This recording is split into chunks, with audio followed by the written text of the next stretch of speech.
ডিম চোর ভূত। একবার এক জঙ্গলে ছিল এক রহস্য। প্রতিদিন সকালে পাখিদের বাসা থেকে হঠাৎ করে ডিম উধাও হয়ে যেত। কে নেয় সব ডিম? সবাই বলল, এটা নিশ্চয়ই ভূতের কাজ। এই জঙ্গলের বড় গোয়েন্দা হল বক্কর কাক। তার আছে একটা কাচের চশমা, একটা ছোট ডায়েরি আর একটা লাল পেন। বক্কর কাক গম্ভীর গলায়, এই রহস্য আমাকে সমাধান করতেই হবে, ডিম চোরকে ধরতেই হবে। স্ক্রিনে দেখা যাচ্ছে বক্কর কাক চশমা পরে পাতা ঘেঁটে ডিম খুঁজছে। সে বাসা বাসা ঘুরে পাখিদের জিজ্ঞেস করতে লাগল, তোমার ডিম কয়টা ছিল? কে আগে দেখেছিল? চড়ুই মা দুঃখী গলায়, গতকাল 3টে ছিল, আজ একটাও নেই। রাতে বক্কর কাক লুকিয়ে পড়ে একটা গাছে। হঠাৎ ঝোপঝাড়ের শব্দ, পাতায় শব্দ। বক্কর চোখ মেলে, এই যে, কে ওখানে? দেখা গেল একটা সাদা চাদর পরা কিছু উড়ছে। ভূতের গলা, মজার ভাবে, ডিম ডিম, গরম গরম, আহা, 1 নম্বর। ভূত গিয়ে একটা বাসা থেকে ডিম নিয়ে ফু করে উড়ে যায়। বক্কর চিৎকার করে, আরে ভূত সত্যি!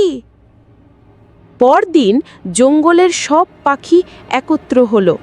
বক্কর ঘোষণা দিল, আজ আমরা চালাবো পাখিদের আদালত। সব পাখি বসে আছে গাছের ডালে ডালে, আদালতের মতো সাজানো।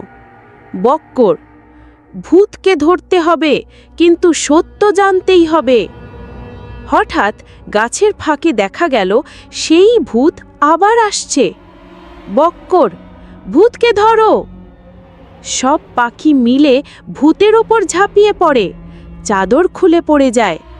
ও মা, এই যে ভূত না, এই যে তোতা পাখি চিনু, সে সাদা চাদর পরে ডিম চুরি করছিল। চিনু লজ্জায়, আমি সত্যি দুঃখিত, আমি আসলে ডিম ফুটে বাচ্চা বের হওয়ার আগেই চুরি করতাম, কারণ আমি একা ছিলাম, আমার নিজের পরিবার নেই। চড়ুই মা হাসি দিয়ে, তুমি চাইলে বলতে পারতে, আমরা সবাই মিলে তোমার একটা পরিবার বানাতাম। সব পাখি মিলে ঠিক করলো চিনুকে আর একা থাকতে হবে না। ও পাখি শিশুদের দেখাশোনা করবে আর ডিম চুরি না করে বন্ধু হয়ে থাকবে। বন্ধুরা, আমরা কি শিখলাম? 1. কারো কিছু চুরি না করে চাইলে সবাই সাহায্য করে। 2. সত্যিকারের বন্ধুত্ব মানে সবার পাশে থাকা। আর হ্যাঁ, চাদর পরে ভূত সাজলেই ভূত হওয়া যায় না। তোমার যদি পাখিদের মতো বন্ধুরা থাকে তাহলে কমেন্টে লেখো, আমি একা না, আমি বন্ধুদের সাথে।